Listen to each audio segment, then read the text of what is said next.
Syarat-syarat terjadinya interaksi sosial itu ada berapa sih, Kak? Oke, syarat-syarat terjadinya interaksi sosial itu ada dua. Ada dua ya.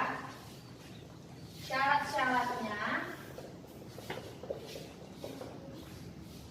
ada dua. Yang pertama yaitu kontak sosial. Dan yang kedua yaitu komunikasi. Nah, jika ada keduanya ini, barulah kita bisa melakukan kegiatan interaksi sosial. Barulah kegiatan itu bisa diartikan interaksi sosial.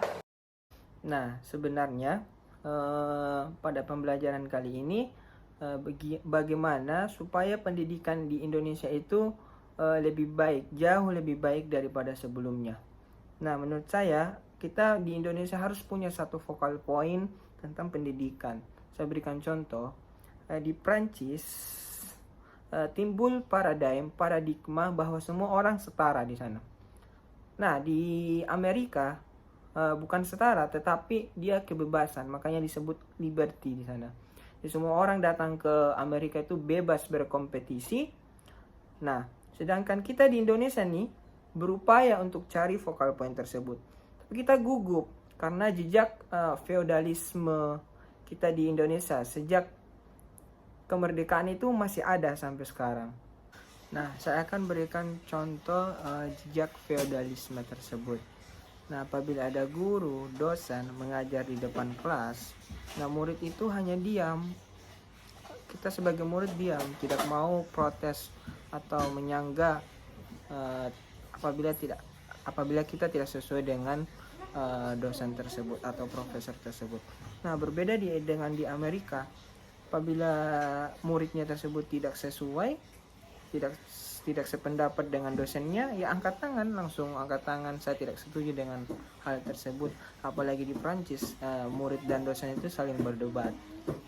Nah, problemnya adalah tidak adanya dialektika antara murid dan guru.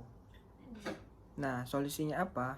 Nah, saya ingin supaya ada indikasi baru. Kalau kita menyebut saya seorang guru, saya seorang pendidik, saya punya murid. Nah, murid itu kan namanya disciple. Kalau dalam bahasa Inggris ya, disciple. Nah, karena itu hubungan murid dan guru itu disebut disipliner. Nah, jadi memiliki murid, kita membawa tanggung jawab kontekstual. Kalau saya katakan ya saya punya murid, kita bisa ajarkan soal teknis. Tetapi saya tidak mempunyai hubungan value dengan dia. Bahkan jika saya tidak masuk dalam kelas, nah saya bisa menyuruh asisten saya untuk menggantikan. Nah, kalau asisten saya juga tidak masuk, nah saya juga bisa menyuruh dia untuk membuka YouTube. Nah, itu pelajaran teknis. Tetapi kita tidak terikat dengan murid tersebut. Nah, sebenarnya kita ingin mengetahui perkembangan nilai di dalam batin murid tersebut, perkembangan epistem di otak dia.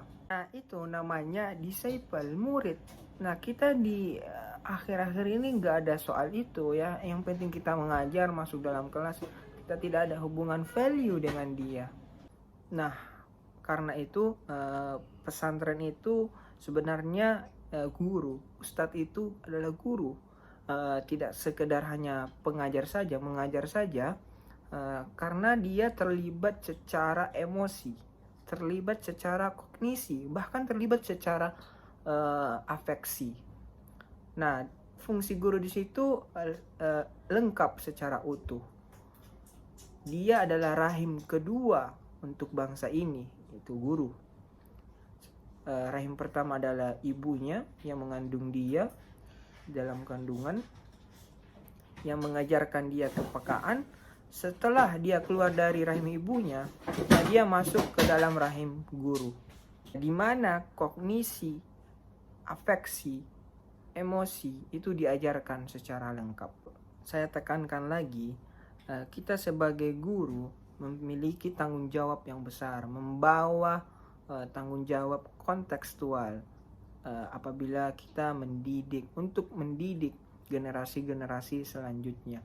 Maka dari itu saya ingin biasakan saja kita berdialektika dengan murid kita, antara murid dan guru, dosen atau dengan muridnya, agar interpretasi kita itu muncul dengan keadaan tersebut sampai murid tersebut bilang, oh guru saya pintar, atau bahkan lebih jauh dari itu, bahkan murid kita yang jauh lebih pintar nantinya daripada kita. Nah, saya ingin hal tersebut kita dalam mengajar kita ubah. Jangan sampai hanya murid tersebut hanya diam, melamun.